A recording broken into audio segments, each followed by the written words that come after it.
नमस्कार, पर्पल भारत में आपका स्वागत है। तो क्या कार्यक्रम था, कैसे? आज बाबा सईद पीर साहब का उर्स था, उसमें हाजिरी देने में आया था। और दूसरा जो हमारा कार्यक्रम है, माननीय प्रधानमंत्री श्री नरेंद्र मोदी जी ने देश भर में जो सूफी संत समाज है उनको जोड़ने के लिए माइनॉरिटी मोर्चे को कहा है। उनके आदेश पर माइनॉरिटी मोर्चा देश भर में सूफी संत और उनके जो सेवादार हैं उनको जोड़ने का काम कर रहा है। उस पर हम गुरुद्वारे में जा रहे हैं, वहाँ के जो हमारे सभी धर्म गुरु हैं, जो वहाँ के सेवादार हैं, उसी प्रकार से दरगाह में भी जा रहे हैं, उसी प्रकार से चर्च में भी जा रहे हैं, उनको जोड़ने का काम कर रहे हैं। प्रधानमंत्री जी की सोच है कि देश में एकता अखंडता को अगर बड़ा करना है तो संतों को साथ लेना होगा, संतों का मार्गदर्शन लेना होगा, संतों के साथ जुड़ना होगा। और जिस प्रकार से आज जो देश का युवा है वो दिशा भूल रहा है अपना, जिस प्रकार से देश के नौजवानों को आतंकवाद से जोड़ने का काम किया जा रहा है, जिस प्रकार से नशा उनके बीच में फैलाया जा रहा है, नशे का कारोबार बड़ा हो रहा है, उससे अगर मुक्ति पानी है तो नौजवानों को धर्म से जोड़ना होगा, नौजवानों को गुरुद्वारा से जोड़ना होगा, दरगाह से जोड़ना होगा, चर्च से जोड़ना होगा, उनको ऐसे अच्छे कामों में लगाना होगा। और ये भी माननीय प्रधानमंत्री की सोच है कि जब हम किसी संकट में आते हैं तो हम संतों के शरण में जाते हैं, और जब वहाँ पर किसी का कोई दिक्कत आए, कोई परेशानी आए, तो जो उनके सेवादार हैं वो अब तक नहीं पहुँच पाते क्योंकि हमारे बीच में कनेक्शन कम होता है। तो ये भी एक वजह है कि हम देश भर के जो संत हैं, जो सूफी हैं, उनको जोड़ने का काम कर रहे। उसके भी एक कार्यक्रम में यहाँ पर हम आए थे।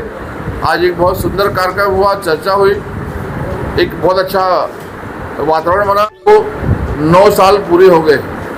हमने अपने साथियों से अपील किया है कि जिस प्रकार से माननीय प्रधानमंत्री श्री नरेंद्र मोदी जी 9 साल लगातार बिना छुट्टी लिए जो काम कर रहे देश के लिए, जो माँ भारती की सेवा कर रहे हैं, तो हम कार्यकर्ताओं का फर्ज बनता है कि आने वाले समय में जो चुनाव आने वाले हैं, 2024 में जो लोकसभा आने वाला है, उसमें अब जो काम हुए हैं और जो काम बाकी है वो आगे होने चाहिए।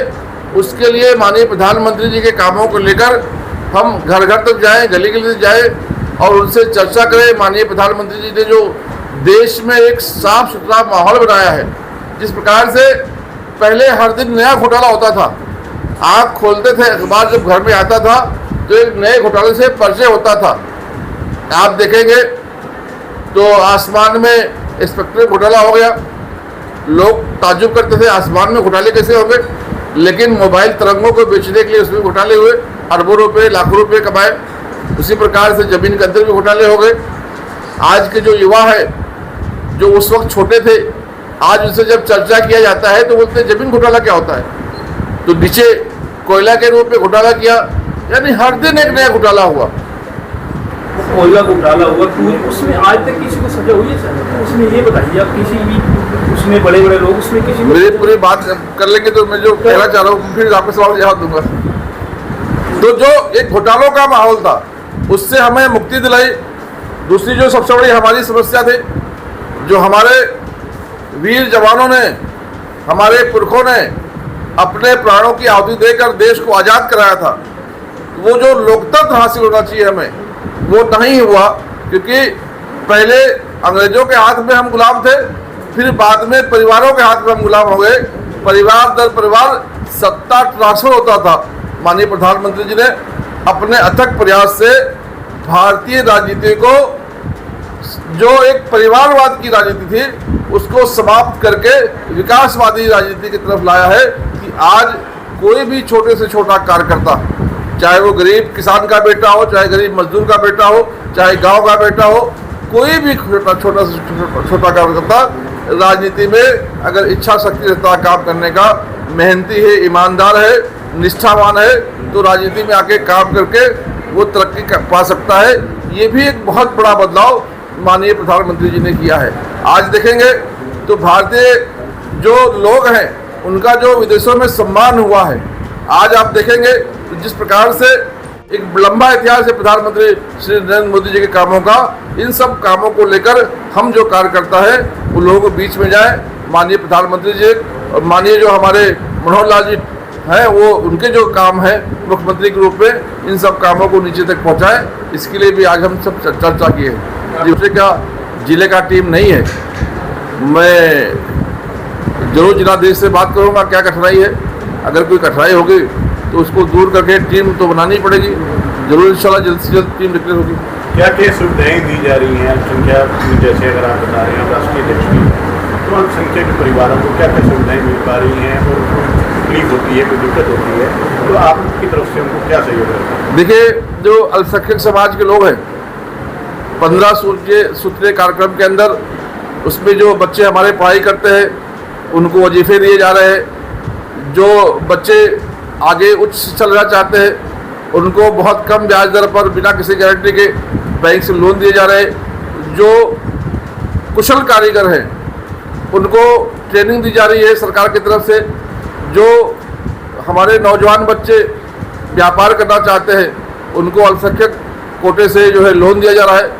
और उससे बड़ा जो एक काम प्रधानमंत्री जी ने किया है, जो एक अपर कास्ट है जिसमें अल्पसंख्यक समाज में ज़्यादातर लोग अपर कास्ट में आते हैं, वैसे तो देखा जाए तो मुस्लिम समाज में 85% लोग ओबीसी समाज के हैं, क्रिश्चियन समाज में भी बहुत सारे ओबीसी, ईबीसी और सभी वर्ग में आते हैं, लेकिन उनको आरक्षण का लाभ नहीं मिल पा रहा था, उनके पास सर्टिफिकेट नहीं होता था। तो माननीय प्रधानमंत्री जी ने जो EWS है, इकोनॉमिकल वीकर सेक्शन, जो आर्थिक रूप से पिछड़े हैं उनको जो 10% का आरक्षण दिया है, शिक्षा में दिया है, नौकरियों में दिया है, उसके लाभ से बहुत सारे परिवारों का जो है उद्धार हो रहा है और तरक्की कर पा रहे हैं। जो इंसान को सही रास्ते पर चलाती है, धर्म वो शक्ति है जो अंकुश रखती है, जैसे एक हाथी अंकुश से जो है चलता है, वैसे हमारे जीवन में धर्म है। लेकिन मुझे अफसोस है कुछ लोग जो आए विदेशी संस्कृति को लेकर वो इसको खराब करने का काम कर रहे हैं, तो भारतीय जनता पार्टी जरूर उन पर कंट्रोल लगाने का काम करेगी। मोदी जी ने 10 साल तक सर, मोदी जी ने 10 साल तक, एक मिनट जी, अभी तक आपने जो ये आयोग बनाया है उसके बाद आपने कितना कार्य किया है, उसका क्या मैं आयोग का अध्यक्ष नहीं हूँ, मैं पार्टी का अध्यक्ष हूँ। वो लगातार हियरिंग करते हैं, लगातार प्रवास करते हैं और लगातार लोगों के बीच में रहते हैं, तो उसका भी एक बहुत अच्छा जो पीड़ित है उनको न्याय दिलाने का काम कर रहे हो। ये जो अल्पसंख्यक का है और भारतीय जनता पार्टी में विस्तार के लिए 7 मोर्चे बनाएंगे, जैसे युवाओं को बड़ी संख्या में जोड़े, उसके लिए युवा मोर्चा बनाया गया है, महिलाओं को बड़ी संख्या में जोड़े, पार्टी में जोड़े और महिलाओं की समस्याओं को और डिटेल में चर्चा करें, उसके लिए महिला मोर्चा बनाया गया है। किसानों को एक प्लेटफॉर्म मिले, उसके लिए किसान मोर्चा बनाया गया है। जो SC समाज के लोग हैं उनकी समस्याओं को हम ज़्यादा नीचे तक जाकर सुने, उसके लिए SC मोर्चा बनाया गया है, ST मोर्चा बनाया गया है। अल्पसंख्यक लोगों को मुख्य धारा में लाए, उनके साथ जाकर बातचीत करें, इसके लिए एक टीम बनाकर अल्पसंख्यक मोर्चा बनाया गया है। तो अल्पसंख्यक मोर्चा और या कोई भी मोर्चा हो, ये पार्टी का प्रवेश द्वार होता है, क्योंकि हम नीचे तक जाते हैं। हमारा काम, अगर हम अल्पसंख्यक मोर्चा है तो हम अल्पसंख्यक की बात करते हैं, अल्पसंख्यक समाज के बीच में जाते हैं, अल्पसंख्यक लोगों से मिलते हैं, तो वहाँ जो अच्छे काम करने वाले कार्यकर्ता है उनको लाकर फिर पार्टी जोड़ना, तो एक देखा जाए तो मोर्चा पार्टी का प्रवेश द्वार है।